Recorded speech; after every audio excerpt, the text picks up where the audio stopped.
Salve, salve meus queridos alunos, bem-vindo a mais uma videoaula. Vamos lá, né? Continuando a nossa apostila Dom Bosco. Legal, partindo...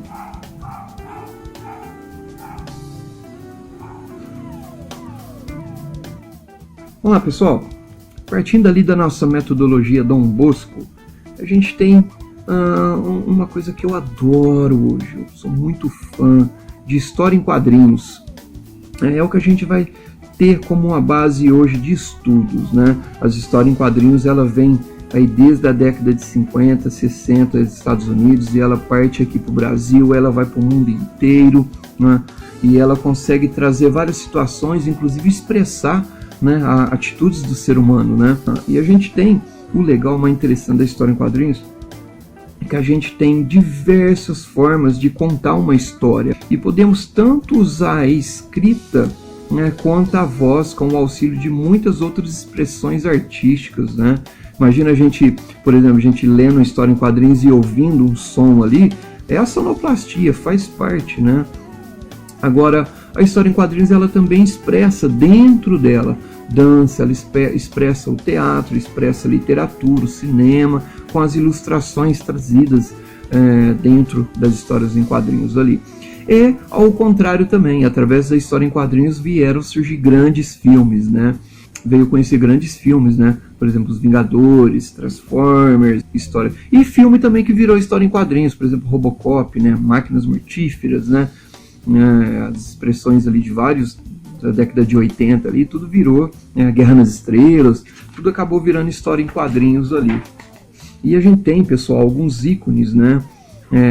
Que trabalharam muito tempo atrás ali na história em quadrinhos como expressão do ser humano, inclusive lá no século XIX, né? Rodolphe Topper, ou Rodolphe Toffer, né?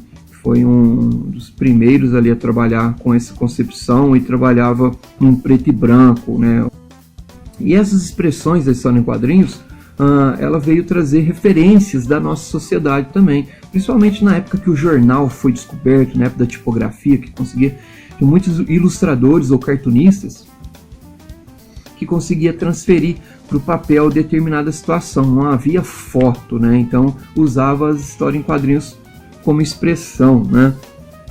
A gente tem ali Angelo Agostini, que foi um pioneiro, né, na história em quadrinhos brasileiro, 1869, tinha publicado a primeira aventura de quadrinhos conhecida como As Aventuras de Inhoquin. Legal. E depois veio, né, vários outros bombardeios de histórias surrealistas, de ficção, que eu sou muito fã. Por exemplo, as primeiras edições japonesas, né, do National Kid, foi o primeirão super-herói.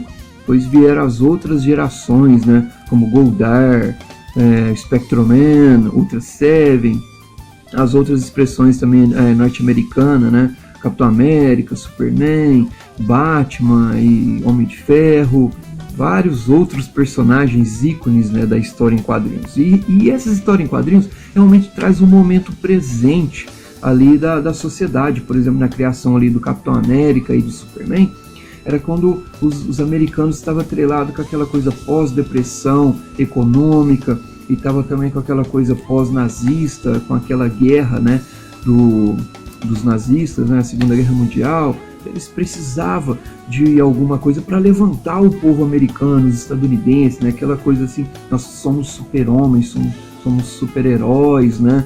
Então a história em quadrinhos vem para elevar o ego, né, dos norte-americanos. Os tipos de quadrinhos, né? A gente tem aqueles quadrinhos, né, que eu sou muito fã, que eu gosto também, que é o estilo de desenho que eu faço, né? Que é o estilo voltado para charge. É um quadro só que define a história, né? Por exemplo, a gente tem o Dia do Trabalhador, a gente tem o Sonho de Abismos, né, que inclusive é meu, né? A gente tem também o Sarcástico, a gente tem Nick Náusea. Então são desenhos que um só já define a história, né? Em alguns casos, o leitor precisa adquirir todos os exemplares. Nossa, é uma coisa que é o que consegue vender, né? O leitor, ele compra uma edição e acaba a edição, ele corre lá para comprar outra edição, porque é a continuação da história. que o roteirista escreveu, né, que o escritor escreveu na primeira história.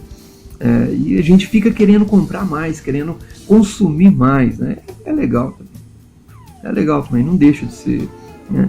E tem uma outra ideia que chama zine. É um pouco da minha época de 80, né? Os fanzines de banda, a gente fazia tudo à mão, né? Era tudo desenhado na folha de sulfite, né? Dobrava no meio ali, depois dobrava de novo, a gente tinha 8 páginas ali e fazia tudo em xerox. Na década de 80, o fanzine era muito, muito importante para as bandas, né? Não só banda de rock, mas toda a cultura underground brasileira precisava de um fanzine, que não tinha internet, né? Às vezes chegava material pelo correio de outro país, era tudo fanzine, que era aquela revista.